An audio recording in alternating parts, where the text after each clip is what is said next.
It was a chilly afternoon in a small American town where time seemed to move slower, and the hum of old engines echoed down quiet streets. Inside a retro-style diner, the smell of coffee, bacon, and grease filled the air as the jukebox hummed softly in the background. The turquoise walls gleamed under the soft sunlight streaming through the windows, casting a nostalgic glow over red and teal booths. People chatted lazily, clinking cups and plates, until a moment arrived that would stop every sound, every whisper, and turn that ordinary day into something unforgettable. A middle-aged biker named Reed Dawson, known in his circle as Red Dog, sat in his usual corner booth. He was a man who looked like life had carved him from stone, tattoos running down his arms, a gold cross resting over his chest, his denim vest worn and frayed with time. His hands were calloused, the kind that had gripped motorcycle handles more often than handshakes. To most people, he looked intimidating, a man who'd lived rough, probably broken a few rules, maybe even a few hearts. Yet behind his hard eyes was something deeper, something tired. He stirred his coffee absently, staring out the window, unaware that fate was about to sit down at his table in a form he least expected. If you believe that kindness can still exist in unexpected places, if you believe second chances can come from the most unlikely people, then pause this video for a second, like, comment, share, and subscribe to Kindness Corner. Your support keeps these stories of real humanity alive. That's when she walked in, or rather, stumbled in.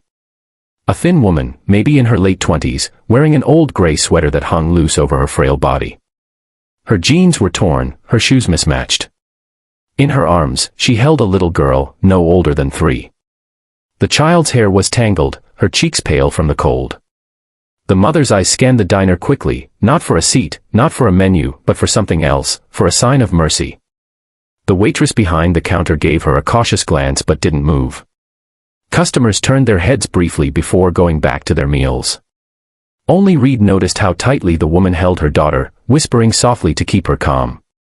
She walked slowly toward his table, every step weighed down by fear and hesitation.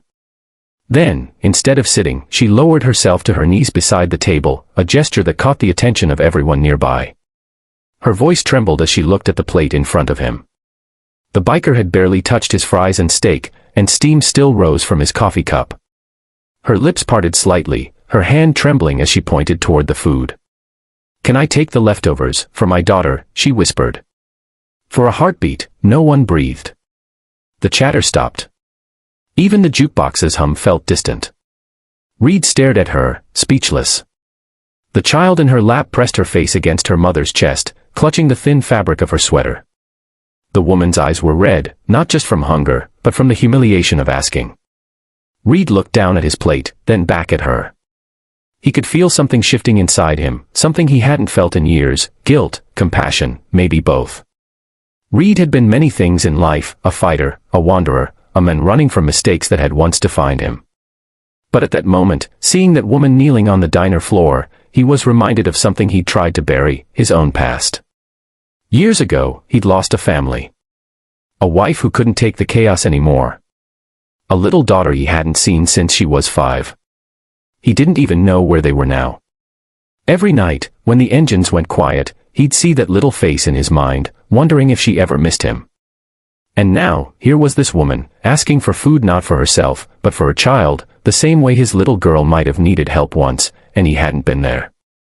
Without a word, Reed stood up. The woman's eyes widened, thinking she had angered him. Instead, he pushed his plate gently toward her and walked over to the counter. Everyone's gaze followed him as he spoke quietly to the cook, who nodded. Moments later, Reed returned, carrying 2 takeout boxes filled with warm food and a bottle of milk. He knelt down beside the woman, lowering himself to her level, a rough, tattooed biker on his knees in a diner floor, face to face with a mother and child.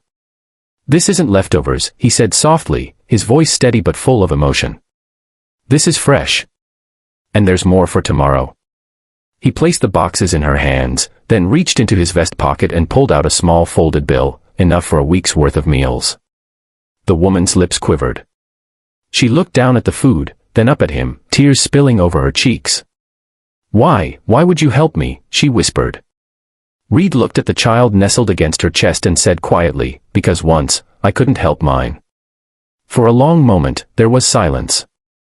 The entire diner watched as the woman clutched the food and money against her chest, whispering thank yous that trembled with gratitude. The other bikers, sitting a few booths away, turned their eyes down, some swallowing hard, some pretending not to wipe their faces. Even the waitress, who had stayed still before, now came over and offered a warm cup of cocoa to the little girl. Reed sat back down slowly, his heart heavy yet lighter than it had been in years. He watched the woman leave, her daughter in her arms, her eyes brighter than when she entered. The sound of the diner returned, faint murmurs, clinking dishes, but something had changed. Kindness had filled the room like sunlight breaking through clouds after a storm. He looked out the window again, the reflection of the departing mother faint against the glass. For the first time in a long time, Reed smiled, not the tough biker smirk people were used to, but a quiet, genuine smile of a man who had just found a piece of himself again. That night, as he rode his motorcycle home under the fading light, Reed felt something warm in his chest. Maybe it was hope. Maybe forgiveness. The wind whipped past him, carrying away the years of regret he'd worn like armor. Somewhere out there, he hoped his daughter was safe, maybe even being cared for by someone kind, someone who believed that a single act of compassion could change everything. And that's exactly what happened in that diner. A woman who had nothing gave everyone a reminder of humanity. And a man who thought he had nothing left to give rediscovered the part of his soul he thought was gone. If this story touched your heart, please take a moment to like, share, and subscribe to Kindness Corner, because sometimes, all it takes is one act of compassion to change a life forever. Before we end, I'd love to hear from you. What would you have done if you were in that biker's place? Comment below, your words might just inspire someone watching right now. As the neon lights flickered outside the diner that evening, no one who had been there forgot what they'd witnessed, a single question, a single plate of food, and a silence that spoke louder than any words ever could.